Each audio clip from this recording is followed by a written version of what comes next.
Welcome back, everyone. In this video, we're going to continue to look at molecular structure. Last time we looked at determining the electron domain geometry from the Lewis structure, and we're going to take that one step farther by looking at the molecular geometry of a molecule. We're also going to look at the effect of lone pairs on the bond angles within the molecular geometry. So the molecular geometry is similar to the electron domain geometry, and that we need to look at the steric number, the number of electron domains. However, it is different because when we determine the molecular geometry, we are not looking at after we've determined the general shape, we're no longer looking at the lone pairs of electrons, but rather just the physical shape that is made up of the atoms themselves. So to determine the molecular geometry of a molecule, we need to draw the Lewis structure. We need to count up the electron domains and then determine the electron domain geometry. Remember that single, double, and triple bonds all count as one domain, a lone pair counts as one domain, and an unpaired electron also counts as one domain. Then we want to focus only on the atoms, the ones that are bonding electron pairs, to determine the molecular geometry. And what we see then is that some steric numbers, some electron domain geometries, are going to have more than one possible molecular geometry because we could replace a bond with a lone pair. So in this example here, we see that if we have a tetrahedral electron domain geometry, if we remove one of the elements on the exterior and replace it with a lone pair, then that gives us the overall shape of tetrahedral. But if we ignore it, now we have what we call a trigonal pyramidal molecular geometry. If we eliminate a second atom and replace it with lone pair, we see that we now have a bent shape. So we see that they are keeping the overall arrangement of the electron domains the same, but the name that we give the overall shape is different because we're now changing which atoms we're looking at. The linear electron domain geometry only has one possible molecular geometry, and that would be linear. If we have only two atoms in the molecule, then the geometry must also be linear. So for example, if we have O2, oxygen molecule, its molecular structure looks like this. The electron domain geometry and the molecular geometry are linear. Once we start looking at having three electron domains, now we can remove one of the atoms, replace it with a lone pair, and we end up with a different name. So if we have three electron domains, then the molecular geometry is still trigonal planar. And you should notice that when there are no lone pairs of electrons, the molecular geometry's name is the same as the electron domain geometry. However, when we look at molecules with three total domains, but there's one lone pair, that has what we call a bent molecular geometry. And notice something here. The bond angle was exactly 120 degrees in the case of the trigonal planar molecular geometry. But for the bent molecular geometry, this bond angle is now a little bit less. It's smaller. Now, why is that? What is it that causes the bond angles to be smaller in the case of this electron domain geometry? It turns out that lone pairs of electrons need more space than a shared pair. If we look at the electrons that are held between the nuclei of two atoms, the bonding electron pair, it is much more contained between the elements than in the non-bonding electron pair. Part of that is because there's nothing to attract the electrons on the other side, and therefore they spread out to minimize the repulsions between them. what this does then is that it forces the atoms that are opposite them to get closer together.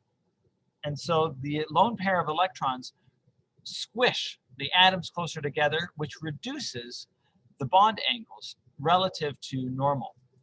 And what we see is that with one set of electrons, it reduces it by some amount. And if we have two sets of lone pair electrons, then that reduces the bond angle even more.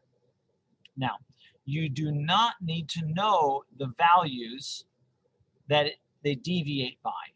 We'll notice here it's about 2.5 degrees. All you need to know is that the effect of the lone pairs causes the bond angles to be smaller. So a tetrahedral molecule is going to have bond angles larger than a trigonal pyramidal, which will have bond angles larger than a bent shape.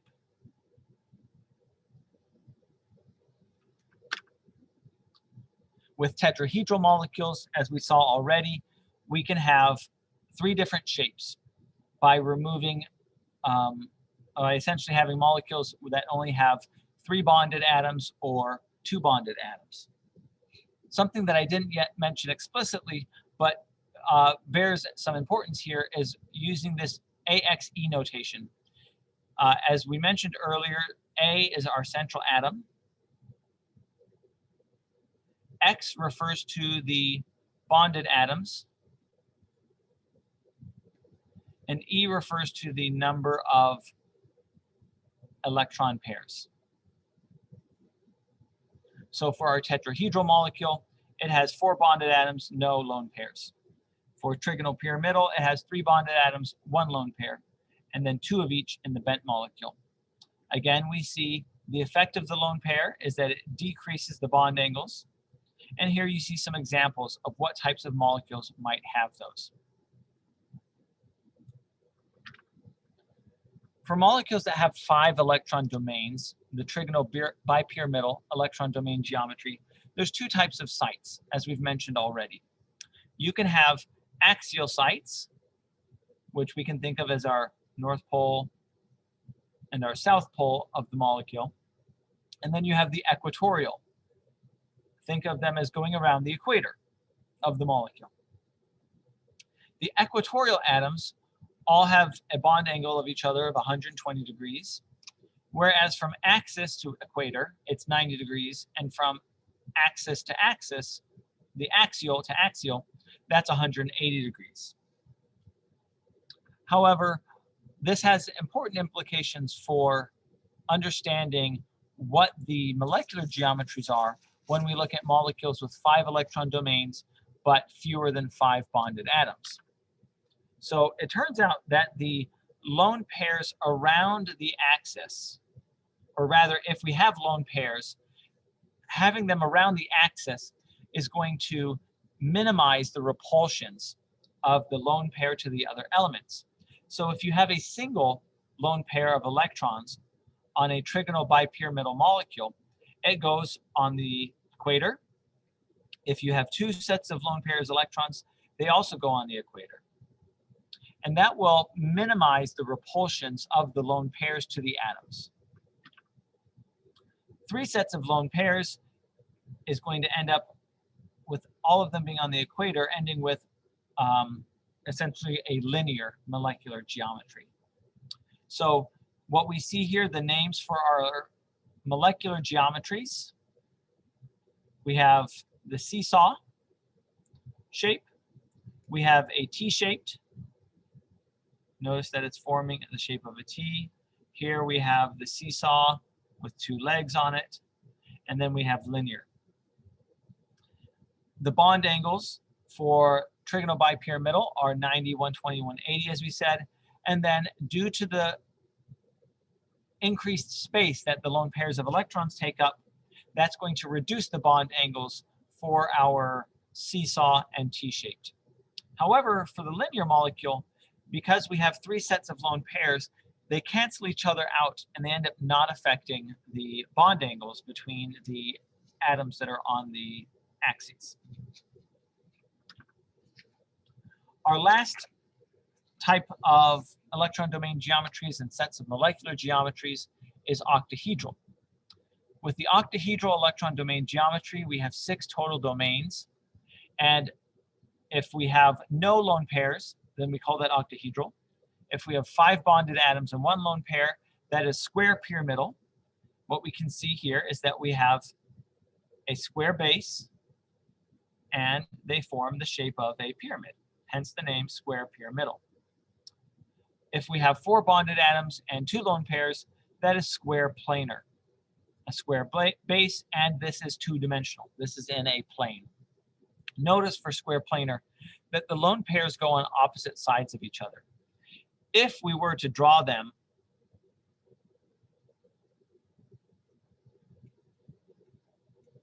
with the lone pairs 90 degrees from each other, that would have an increased repulsion and be less stable.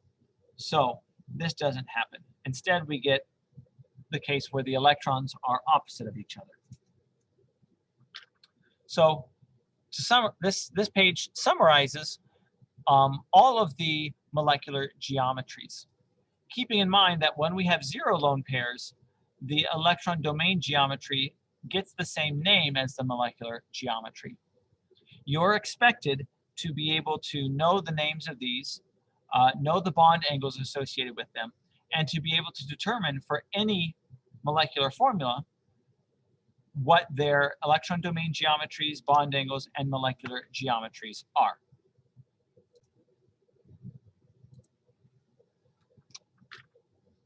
So let's practice.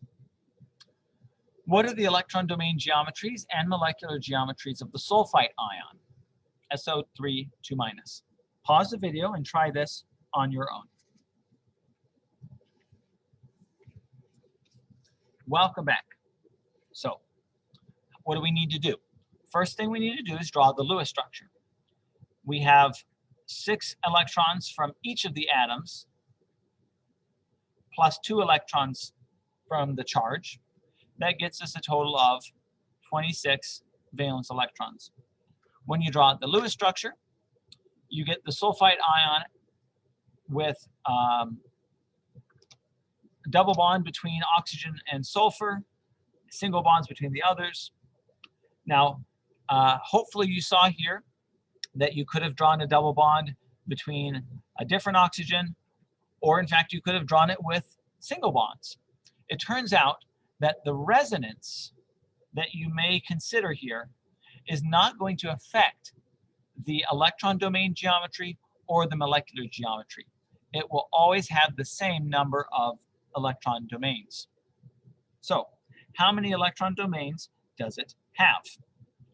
We have 1, 2, 3, 4. 4 electron domains means a tetrahedral electron domain geometry.